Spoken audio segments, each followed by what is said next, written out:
Okay तो guys क्या हमारे क्रिस्टियानो रोनाल्डो जिनको बच्चा बच्चा जानता है यानी कि वो फुटबॉल के प्रो प्लेयर है, कि उनका रिटर्न क्या हमें रेसलिंग यानी कि डब्ल्यूडब्ल्यू में देखने को मिल सकता है, क्योंकि इसके ऊपर बहुत बड़ा तगड़ा रिपोर्ट निकलकर सामने आ चुका है। और जिस तरीके से हमने हमारे जॉन सीना का रिटर्न देखा, क्या उसके साथ ही हमें हमारे बटिस्टा का रिटर्न हमें देखने को मिलने वाला है, क्योंकि इसके बारे में कंफर्म रिपोर्ट निकलकर सामने आ चुका है। साथ ही साथ बहुत सारे बड़े बड़े अपडेट्स के बारे में हम आज के वीडियो में डिस्कस करने वाले, इसलिए चैनल को पहली बार विजिट किया तो चैनल को जरूर से सब्सक्राइब कर दीजिए। वैसे बोला है तो चैनल को सब्सक्राइब करना मत भूलना, क्योंकि बहुत सारे लोग हमारे वीडियोस को देखते लेकिन हमारे चैनल को सब्सक्राइब नहीं करते, इसलिए मैं आपको पहले ही बोल दे रहा हूँ हमारे चैनल को जरूर से सब्सक्राइब कर दीजिए। वैसे सबसे पहले हम बात कर लेते हैं हमारे रैंडी ऑर्टन के बारे में, जिनके कॉन्ट्रैक्ट को लेकर मैंने आपको मेरे लास्ट वीडियो में बताया, लेकिन हाँ आज के वीडियो में उनके दूसरे टॉपिक के बारे में बात करने वाले हैं। आप अपने स्क्रीन के ऊपर देख सकते हो कि हमारे रैंडी ऑर्टन किसी परफॉर्मेंस सेंटर के ऊपर से बाहर निकलते हुए देखने को मिल रहे हैं। ये फुटेज कहाँ की और कब की ये तो नहीं बताया गया, लेकिन हाँ हमें ये जरूर पता चल रहा है कि रैंडी ऑर्टन उनकी इंजरी को धीरे धीरे रिकवर हो रहे हैं, क्योंकि ऐसी वाली फुटेज में हमने रैंडी ऑर्टन काफी कम बार देखा है, या फिर मैं को हमने रैंडी ऑर्टन को उनकी इंजरी के बाद ऐसी फुटेज में कभी देखा ही नहीं है। वैसे रैंडी ऑर्टन अपना डब्ल्यूडब्ल्यू में रिटर्न कब करेंगे ये तो नहीं बताया गया है, लेकिन हाँ मैं आपको इतना जरूर बता सकता हूँ कि रैंडी ऑर्टन अपना डब्ल्यूडब्ल्यू में रिटर्न करने के लिए जोरदार प्रैक्टिस करना शुरू कर दिए। इसलिए अगर रैंडी ऑर्टन अपना रिटर्न करने के लिए प्रैक्टिस शुरू कर दिए तो आपके लिए गुड न्यूज होगी कि रैंडी ऑर्टन अपना डब्ल्यूडब्ल्यू में जल्दी रिटर्न करने वाले हैं। इसके बाद हम बात कर लेते हैं हमारे इयो स्काई के बारे में, जिनके बारे में बैड रिपोर्ट निकल कर सामने आ रहा है एज अ चैंपियन होने के बाद। और इयो स्काई के बारे में रिपोर्ट ये निकल कर सामने आ रहा है कि जिस तरीके से डब्ल्यूडब्ल्यू ने उनको चैंपियन होने के लिए बुक किया था, लेकिन चैंपियन होने के बाद भी इयो स्काई वो काम नहीं कर पाई जो उन्होंने एज अ चैंपियन करना चाहिए था। अंदर अंदर आपने भी काफी बार नोटिस किया होगा कि जब से इयो स्काई चैंपियनशिप को जीते तब से ऐसा लग ही नहीं रहा है कि स्मैकडाउन रोस्टर के अंदर वुमेन्स चैंपियन जैसा भी कोई है,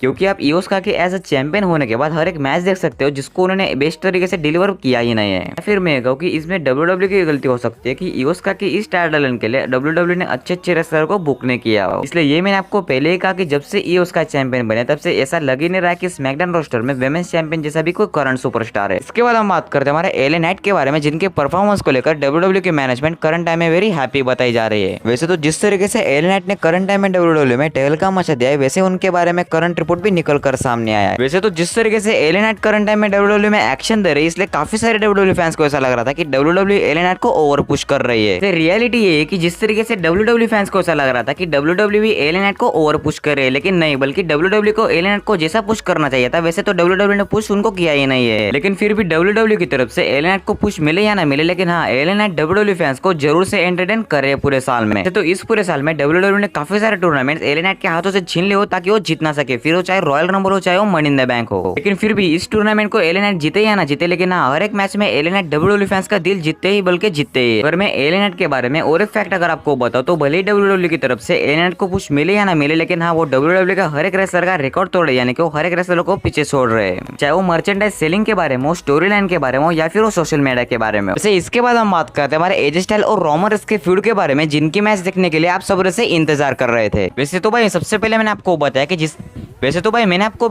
कि एजे स्टाइल और रोमन रेंज की मैच हो सकती है, लेकिन मैं आपको सबसे पहले क्लियर कर दूं कि इनकी मैच हमें क्यों देखने को मिल सकती है। वैसे तो सबसे पहला पॉइंट, रोमन रेंज जब से चैंपियन बने तब से डब्ल्यूडब्ल्यू फैंस से एजे स्टाइल और रोमन रेंज की फ्यूड या फिर उनकी मैच देखने को नहीं मिली है। और जब इन दोनों की मैच हुई थी तो रोमन रेंज बिग डॉग वाले कैरेक्टर में थे, ना कि वो ट्राइबल चीफ वाले कैरेक्टर में थे, इसलिए डब्ल्यूडब्ल्यू फैंस इन दोनों की मैच का बेसब्री से इंतजार कर रही है। उसके बाद सेकंड पॉइंट यानी कि एजे स्टाइल और ब्लेडन की जो स्टोरी लाइन चल रही है वो करंट रिपोर्ट के अकॉर्डिंग शायद से हमें नवंबर यानी कि क्राउन ज्वेल तक चलते हुए देखने को मिल सकती है। और करंट रिपोर्ट में ये भी बताया गया कि एजे स्टाइल और रोमन रेंज यानी कि इन दोनों की मैच हमें नवंबर महीने में देखने को मिल सकती है, यानी कि क्राउन ज्वेल में इन दोनों की मैच हमें देखने को मिल सकती है। और इसके बाद तीसरा और सबसे बड़ा पॉइंट और लास्ट पॉइंट भी, बल्कि रोमन रेंज क्राउन ज्वेल के बाद होने वाले प्रीमियम इवेंट यानी कि सर्वाइवर सीरीज के लिए शेड्यूल बताए जा रहे हैं। और जैसा कि आप सबको ये भी पता होगा कि सर्वाइवर सीरीज और क्राउन ज्वेल ये दोनों प्रीमियम इवेंट एक ही महीने में यानी कि नवंबर महीने में डब्ल्यूडब्ल्यू फैंस को देखने को मिलने वाला है। जैसा कि मैंने आपको पहले ही बताया कि एजे स्टाइल और ब्लेडन की जो करंट टाइम में राइवलरी चल रही है वो हमें नवंबर यानी कि क्राउन ज्वेल तक देखने को मिल सकती है, इसलिए मुझे ऐसा लग रहा है कि इन दोनों की मैच हमें क्राउन ज्वेल में देखने को मिल सकती है। इसके बाद हम बात करते हैं हमारे बटिस्टा के बारे में, जिनका रिटर्न क्या हमें सच में डब्ल्यूडब्ल्यू के अंदर देखने को मिल सकता है, क्योंकि इसके बारे में पहली रिपोर्ट निकलकर सामने आया था। वैसे तो ये सारा बताने से पहले आपने काफी सारे यूट्यूबर्स या फिर न्यूज रिपोर्ट्स की तरफ से सुना होगा कि बटिस्टा का रिटर्न हमें डब्ल्यूडब्ल्यू के अंदर जल्दी देखने को मिल सकता है। वैसे तो सबसे पहले मैं आपको किसी रिपोर्ट के अकॉर्डिंग या फिर किसी के सुनने के बाद मैं आपको नहीं बताने वाला हूँ कि बटिस्टा डब्ल्यूडब्ल्यू में रिटर्न आने वाले या फिर नहीं। तो सबसे पहले मैं आपको बता दूं कि आपने काफी सारे यूट्यूबर्स के सामने ऐसा सुना होगा कि बटिस्टा एक इंटरव्यू में जाते हैं और वहां पर ऐसा बोल बोल दिया कि वो WWE में जाना चाहते हैं। लेकिन अगर आप मेरे तरह रियलिटी सुनोगे तो आप मेरी तरह हैरान हो जाओगे। वैसे तो रियलिटी है कि जिस इंटरव्यू में बटिस्टा ये बोल दिया कि वो WWE में जाना चाहते हैं, वो सबसे पहले तो वो इंटरव्यू फेक है।